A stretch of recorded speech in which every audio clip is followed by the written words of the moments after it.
எல்லாரும் விரும்பி சாப்பிடுற இந்த தட்டுவடைய பெரும்பாலும் கடையில தான் வாங்கி சாப்பிட்டு இருப்போம். இத கடைகள்ல கிடைக்கிற அதே சுவையோட அதை விட ஆரோக்கியமா வீட்லயே சுலபமா செய்ய முடியும்.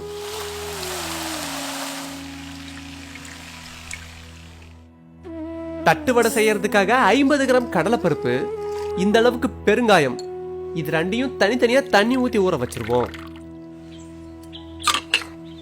அரை தேக்கரண்டி மிளகு, 10 பல்லு பூண்டு, 10 வரமிளகாய், இது எல்லாத்தையும் அம்மியில வச்சு தனித்தனியா அரைச்சு எடுத்துக்குவோம்.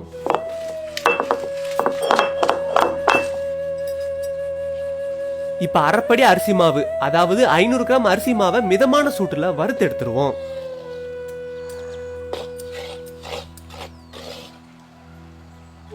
இப்ப வறுத்து வச்சிருந்த 500 கிராம் அரிசி மாவு,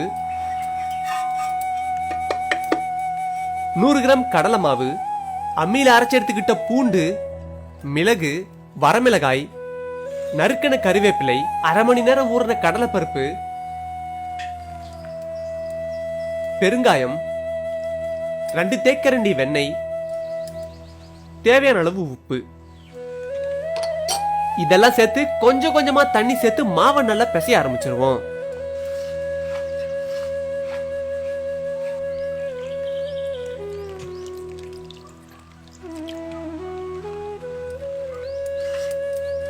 அதிகமா தண்ணி சேர்த்துடாம மாவை நல்லா கட்டியான பதத்துக்கு பிசைஞ்சிட்டு இந்த மாதிரி சின்ன சின்ன உருண்டைகளா உருட்ட ஆரம்பிச்சிருவோம்.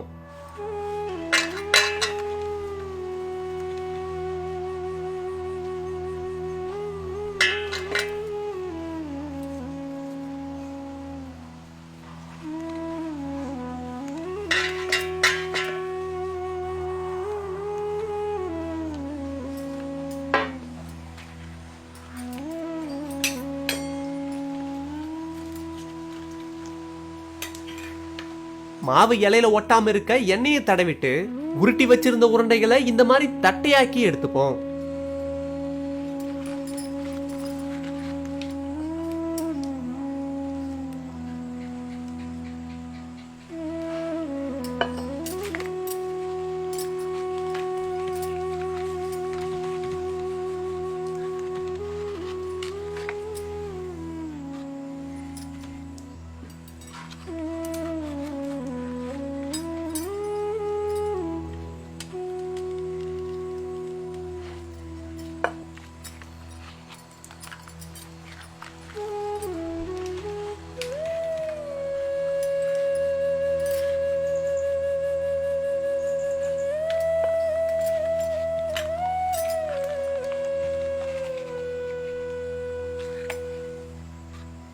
உருட்டின எல்லா மாவையும் இந்த மாதிரி தட்டையாக்கி எண்ணெயில பொரிக்க ஆரம்பிச்சிருவோம்.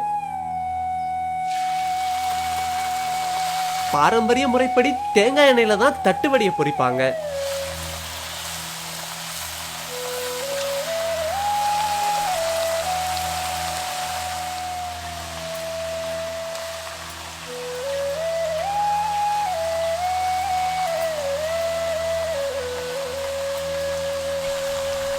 தட்டுவடை நல்லா வெந்து இந்த அளவுக்கு நிறமாறினதும் எண்ணெயிலிருந்து எடுத்துடலாம்.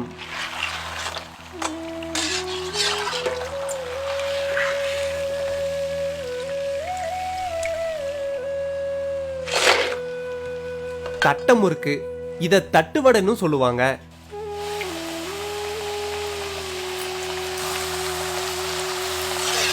உருட்டின எல்லா மாவுலையும் தட்டுவடையை சுட்டு எடுத்துக்கிட்டோம்.